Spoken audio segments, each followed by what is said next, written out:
Hi అండి. నమస్తే. Welcome to Subhamastu vlogs. ఈరోజు వీడియో వరలక్ష్మి పూజకి నేను ఎలా డెకరేట్ చేసుకున్నానో ఇంటిని, అలాగే శారీ డ్రైపింగ్ అనేది చూపిస్తున్నాను, చూసేయండి. ముందుగా గడపలకి రీపెయింట్ చేసుకుందాం అనుకున్నా. సో అందుకే గోల్డెన్ ఎల్లో తెచ్చుకొని ఇలా సింపుల్గా డిజైన్ కూడా వేసుకున్నాను. ఈ మధ్య వడ్లతో తోరణాలు దొరుకుతున్నాయి కదా, అవి ఒకటి తీసుకున్నాను. ఇలా మామిడాకులు వడ్ల తోరణాలతో సింపుల్గా డెకరేట్ చేశాను. ఇక్కడ బ్యాక్గ్రౌండ్ డెకరేషన్ కోసం పీవీసీ పైప్స్ తీసుకున్నాము. ఆ పీవీసీ పైప్స్కి డెకరేషన్ క్లాత్ వేసి బ్యాక్ సైడ్ పిన్స్ అనేవి పెట్టేశాము. ఇలా వాల్కి స్టాండ్ని నిలబెట్టేశాము. సో బ్యాక్గ్రౌండ్ అయిపోయింది. ఇప్పుడు శారీ డ్రేపింగ్ చూద్దాం. Sari organza soft light weight sari తీసుకున్నాను. ఈ శారీ నేను విజయవాడలో తీసుకున్నాను హోల్సేల్ షాప్లో. సో ప్రైస్ 2550 ఉంది, నాకు 2000 పడింది. నేనైతే శారీ అకేషనల్గా కట్టుకుంటాను. సో ఎక్కువ కాస్ట్ పెట్టుకొని కబోర్డ్లో పెట్టుకోవడం కన్నా ఇలా సింపుల్ శారీస్ కొనుక్కొని అప్పుడప్పుడు చిన్న చిన్న పార్టీస్కైనా కట్టుకోవచ్చు కదా, అందుకే ఇలాంటి శారీ తీసుకున్నాను. సో ఫస్ట్ శారీ అనేది కుర్చీలు పెట్టేసుకోవాలి. అమ్మవారికి కట్టడానికి హాఫ్ శారీ అంతా కుర్చీలు పెట్టేసుకుని ఇలా క్లాత్ క్లిప్స్ అనేవి పెట్టేసుకోవాలి. అలాగే ఇలాగ కుర్చీలు అనేవి సర్దుకుని ఇలా పైన ఒక క్లాత్ క్లిప్, మిడిల్లో అండ్ కింద కూడా ఒక క్లాత్ క్లిప్ అనేది పెట్టుకోవాలి. కుర్చీలు అనేవి ఇలా నీట్గా సర్దేసుకోవాలి. ఇలా చేత్తో అయినా అనుకోవచ్చు, మీకు కుదరట్లేదంటే ఐరన్ అయినా చేసేసుకుంటే కుర్చీలు నీట్గా కనిపిస్తాయి. నెక్స్ట్ బయటంచి కూడా ఫ్రిల్స్ పెట్టేసుకొని ఇలా పిన్నిస్ పెట్టేసుకుంటున్నాం.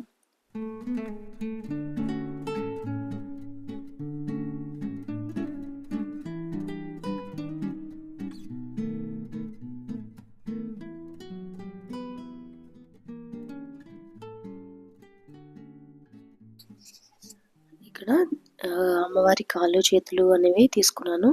దీంట్లో 3 సైజెస్ ఉంటాయి. నేను మీడియం సైజ్ తీసుకున్నాను. వీటికి థ్రెడ్స్ కట్టేసుకుని పెట్టుకోవాలి.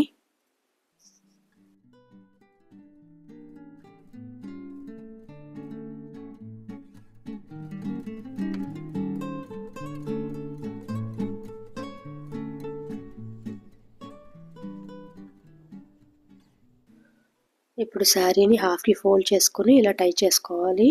ఇలా హాఫ్కి ఫోల్డ్ చేసుకుని మిడిల్లో కూడా థ్రెడ్ వేసుకుని కట్టుకోవచ్చు, లేదు అంటే ఇలా అయినా కట్టుకోవచ్చు. ఏది ఈజీగా ఉంటే అలా చేసుకోవచ్చు. అలాగే ఇలా కుర్చీలు అనేవి వస్తాయి. ఇటువంటి స్టాండ్ ఉంటే ఈజీగా ఉంటుంది శారీ డ్రేపింగ్, హ్యాండ్స్ అనేవి సెట్ చేయడానికి. ఈ స్టాండ్లో మిడిల్లో ఏదో ఒక బౌల్ అనేది పెట్టుకోవాలి. ఈ స్టాండ్ అవైలబుల్గా లేని వాళ్ళు ఎలా శారీ డ్రేప్ చేసుకోవాలో నేను వీడియో లాస్ట్లో పెడతాను, చూడండి.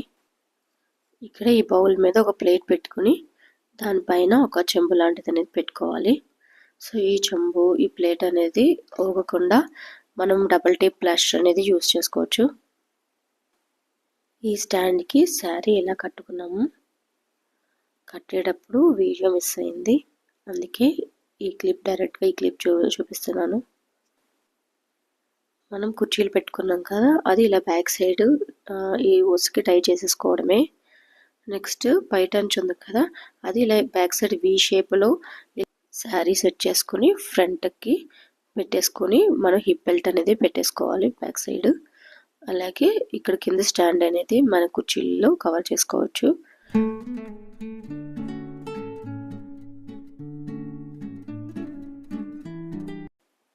ఇప్పుడు చేతులు కాళ్ళు అనేవి పెట్టుకుంటున్నాము. ఇలా హ్యాండ్స్ అనేవి లెగ్స్ ఆ స్టాండ్కి టై చేసేసుకోవడమే, కానీ నిలబడటానికి ఇలా అంచుకి మనం పిన్స్తో పెట్టుకోవాలి. ఇలా పైన పెట్టుకున్న మనం చెంబులో వాటర్ వేసుకుని కొబ్బరికాయ పెట్టుకుని ఇలా ఫేస్ అనేది పెట్టుకోవాలి. జడ కింద లాంగ్ సవరాన్ని తీసుకుని అల్లేసుకొని ఇలా బ్యాక్ సైడ్ రాడ్కి టై చేసేసుకోవచ్చు థ్రెడ్తో. బ్యాక్ సైడ్ రాడ్ థ్రెడ్స్ అన్ని కట్టాం కదా, దాన్ని కవర్ చేసుకోవడానికి ఇలా బంతి పూల గార్లెండ్ అనేది వేసాను. అమ్మవారికి మెడలో వేసే జ్యువెలరీ ఫేస్ పెట్టకముందే వేసుకుంటే ఈజీగా ఉంటుంది. ఇలా మల్లెపూలు కనకాంబరాలతో అమ్మవారిని డెకరేట్ చేసుకున్నాను. ఫైనల్ లుక్ ఇదండి. ఇలా బ్యాక్ సైడ్ కోకోనట్ కూడా కనిపించదు. ఇప్పుడు స్టాండ్ లేకుండా ఎలా డెకరేట్ చేసుకోవాలో క్లిప్ అనేది ఇక్కడ యాడ్ చేస్తాను, చూసేయండి. ఇలా ఒక చిన్న సైజ్ బిందె తీసుకోవాలి. దానిపైన నేనైతే కొంచెం పెద్దదే పెట్టాను, కానీ ఒక చెంబు సరిపోతుంది దానిపైన, ఎందుకంటే దానిపైన కోకోనట్ కూడా పెడతాం కదా. కానీ ఈ బిందెలో మనం బియ్యం పెట్టుకోవాలి, దాన్ని ఫుల్గా పైన పెట్టిన చెంబులో వాటర్ పోసేసుకోవాలి ఫుల్గా. అప్పుడు అది కొంచెం వెయిట్ సరిపోతుంది. ఇలా బ్యాక్ సైడ్ మన హ్యాండ్స్ అనేవి టై చేసుకోవడానికి ఒక స్టిక్ లాంటిది కట్టేసుకోవాలి ఈ చెంబుకి ఇలా. సో మన ఈ చెంబు ఆ బింది అనేది ఒక కొండ కింద డబల్ టేప్ అనేది పెట్టుకున్నాను నేను. కింద బిందెకి మనం తీసుకునే చెంబు చిన్నదైతే మనం మధ్యలో ప్లేట్ పెట్టేసుకొని డబల్ టేప్ ప్లాస్టర్తో స్టిక్ చేసేసుకోవచ్చు. ఈ బ్యాక్ సైడ్ ఉన్న కర్రకి మన హ్యాండ్స్ అనేవి టై చేసేసుకోవచ్చు. ఇలాగే శారీ అనేది కింద కుర్చీలు బిందికి కట్టేసుకుని ఈ కర్ర సపోర్ట్తో బ్యాక్ సైడ్ నుంచి పైటంచు పెట్టేసుకుని ఫ్రంట్కి హిప్ బెల్ట్ పెట్టేసుకోవాలి.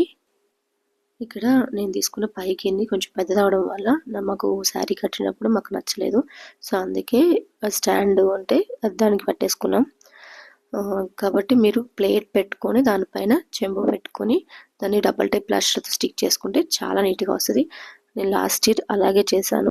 లాస్ట్ ఇయర్ పిక్ యాడ్ చేస్తాను చూడండి. శారీ సెలెక్షన్ కూడా ఇంపార్టెంటే. Last year Narayanpet cotton sari బాగా ట్రెండ్ అయింది కదా, అది తీసుకున్నాను.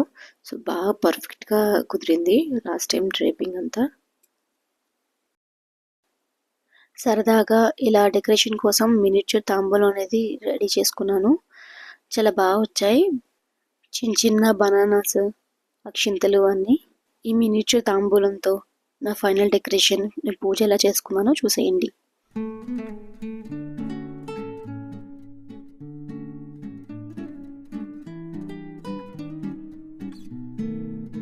వరలక్ష్మి వ్రతం ఇలా చేసుకోవడం బెంగళూరులో నేను చాలా చోట్ల చూసి నాకు భలే నచ్చి ఇలా చేసుకుంటున్నాను.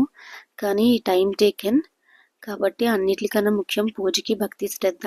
Thank you so much for watching. Please do subscribe, like and share.